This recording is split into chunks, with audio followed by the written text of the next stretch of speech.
जय स्वामीनारायण।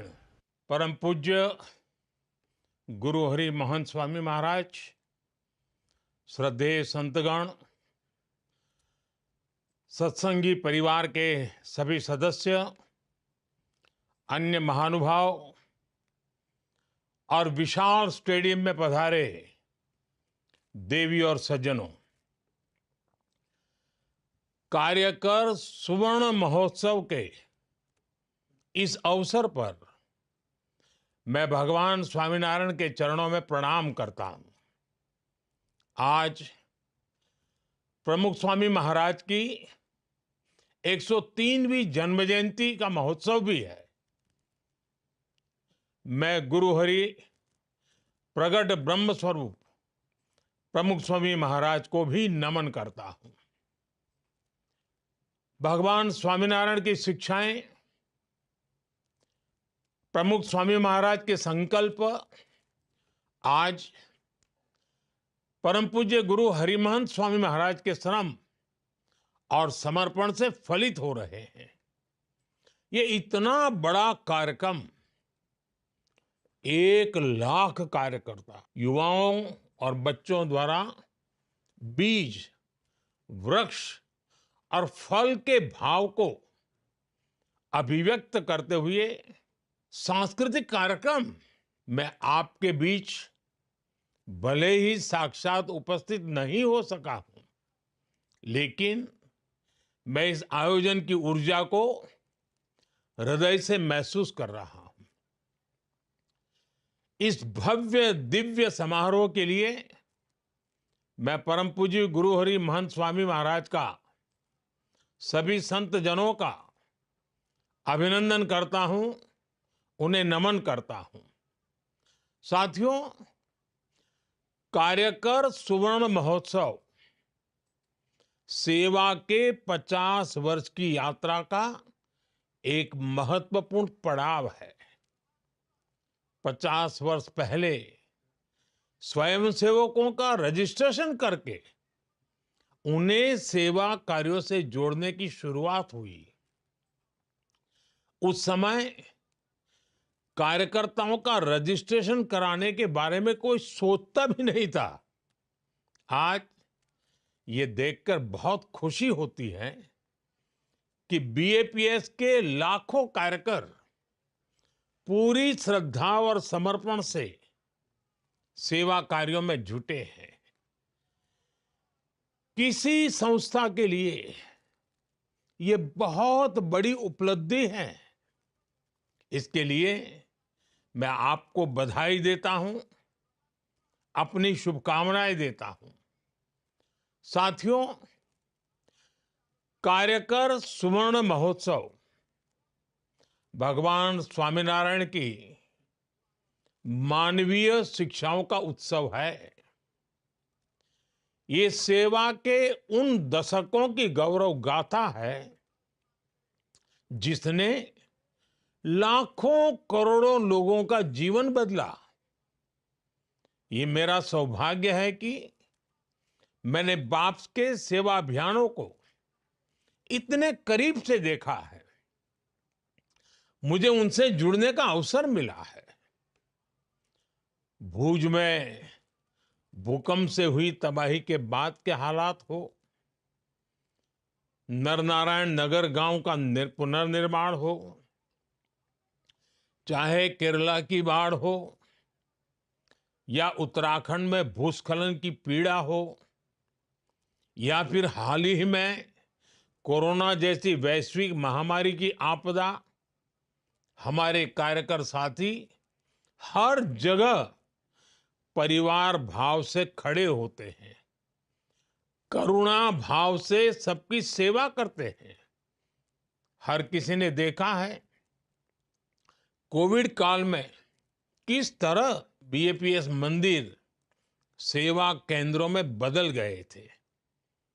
मैं एक और प्रसंग भी आज याद करना चाहूंगा। लोगों को इसके बारे में बहुत कम पता है।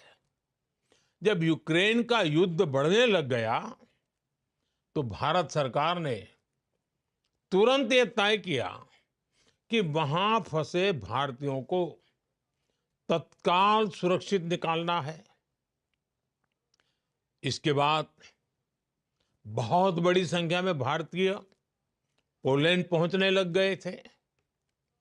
लेकिन एक चुनौती थी कि पोलैंड पहुंचे भारतीयों को युद्ध के उस माहौल में कैसे ज्यादा से ज्यादा मदद पहुंचाई जाए। उस समय मैंने बीएपीएस के एक संत के साथ बात की और ये बात मुझे लगता है शायद आधी रात बीत चुकी थी। 12 या 1 बजा था रात को, तब मैंने बात की थी।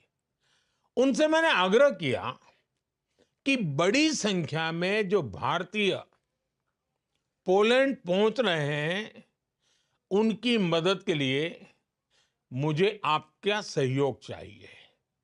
और मैंने देखा कि कैसे पूरे यूरोप से रातों रात बीएपीएस के कार्यकरों को आपकी संस्था ने एकजुट कर दिया।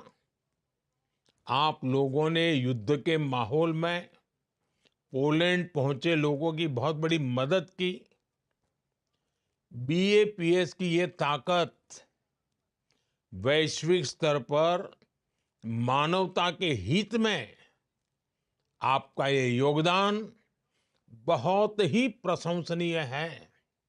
और इसलिए आज कार्यकर स्वर्ण महोत्सव में मैं आप सभी का आभार व्यक्त करता हूं। आज बीएपीएस के कार्यकर दुनिया भर में सेवा के माध्यम से करोड़ों लोगों के जीवन में परिवर्तन ला रहे हैं। अपनी सेवा से करोड़ों आत्माओं को स्पर्श कर रहे हैं और समाज के अंतिम छोर पर खड़े व्यक्ति को सशक्त कर रहे हैं। और इसलिए आप प्रेरणा है, पूज्य है, वंदनीय है। साथियों, बीएपीएस के कार्य पूरे विश्व में भारत के सामर्थ्य, भारत के प्रभाव को ताकत देते हैं। विश्व के 28 देशों में भगवान स्वामीनारायण के 1800 मंदिर, दुनिया भर में 21,000 से ज्यादा आध्यात्मिक केंद्र, सेवा के अलग अलग प्रकल्पों का काम दुनिया जब ये देखती है तो वो इसमें भारत की आध्यात्मिक विरासत, आध्यात्मिक पहचान के दर्शन करती है। ये मंदिर भारत के सांस्कृतिक प्रतिबिंब है। विश्व की सबसे प्राचीन जीवंत संस्कृति के केंद्र है। कोई भी व्यक्ति जब इनसे जुड़ता है तो वो भारत के प्रति आकर्षित हुए बिना नहीं रहता। अभी कुछ ही महीने पहले अबू धाबी में भगवान स्वामीनारायण मंदिर की प्रतिष्ठा हुई है। सौभाग्य से मैं भी उस कार्यक्रम में शामिल हुआ। उस कार्यक्रम की, उस मंदिर की पूरी दुनिया में कितनी चर्चा हो रही है। दुनिया ने भारत की आध्यात्मिक विरासत के दर्शन किए। दुनिया ने भारत की सांस्कृतिक विविधता को देखा। ऐसे प्रयासों से दुनिया को भारत के सांस्कृतिक गौरव और मानवीय उदारता के बारे में पता चलता है। और इसके लिए मैं सभी कार्यकर साथियों को बधाई देता हूं। साथियों, आप सभी के बड़े बड़े संकल्पों का इतनी सहजता से सिद्ध हो जाना, ये भगवान स्वामीनारायण सहजानंद स्वामी की तपस्या का ही परिणाम है। उन्होंने हर जीव की, हर पीड़ित की चिंता की। उनके जीवन का हर पल मानव कल्याण में समर्पित रहा। उन्होंने जिन मूल्यों की स्थापना की है, आज बीएपीएस उसी प्रकाश को विश्व में फैला रहा है। बीएपीएस के इन कार्यों को एक गीत की कुछ पंक्तियों के माध्यम से समझाया जा सकता है। आपने भी सुना होगा, घर घर गाया जा सकता है। नदियां न पिए कभी अपना जल, नदियां न पिए कभी अपना जल, वृक्ष न खाए कभी अपना फल। नदियां न पिए कभी अपना जल, वृक्ष न खाए कभी अपना फल। अपने तन का, मन का, धन का, दूजों को दे जो दान है, वो सच्चा इंसान। अरे इस धरती का भगवान है। साथियों, ये भी मेरा सौभाग्य रहा कि मुझे बचपन से ही बीएपीएस और भगवान स्वामीनारायण से जुड़ने का अवसर मिला। इस महान प्रवृत्ति से जुड़ने का अवसर मिला।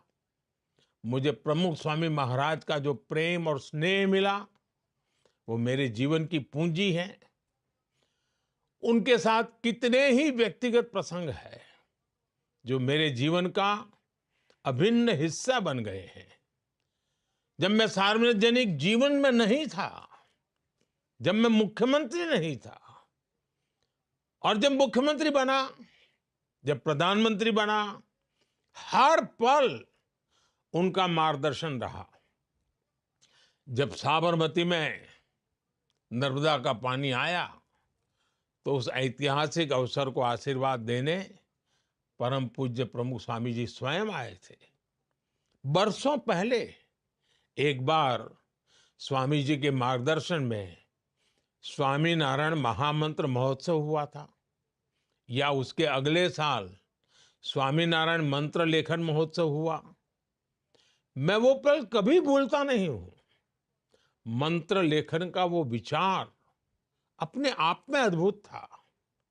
मुझ पर उनका जो आध्यात्मिक स्नेह था, जो पुत्रवत भाव था, वो शब्दों में कहना मुश्किल है।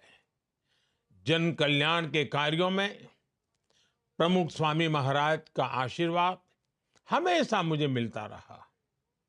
आज इस इतने विशाल आयोजन में मैं प्रमुख स्वामी महाराज की उन स्मृतियों को, उनकी आध्यात्मिक उपस्थिति को एक कार्यकर के रूप में महसूस कर रहा हूं। साथियों, हमारी संस्कृति में सेवा को सबसे बड़ा धर्म माना गया है। सेवा परमो धर्मः। ये सिर्फ शब्द नहीं, ये हमारे जीवन मूल्य है।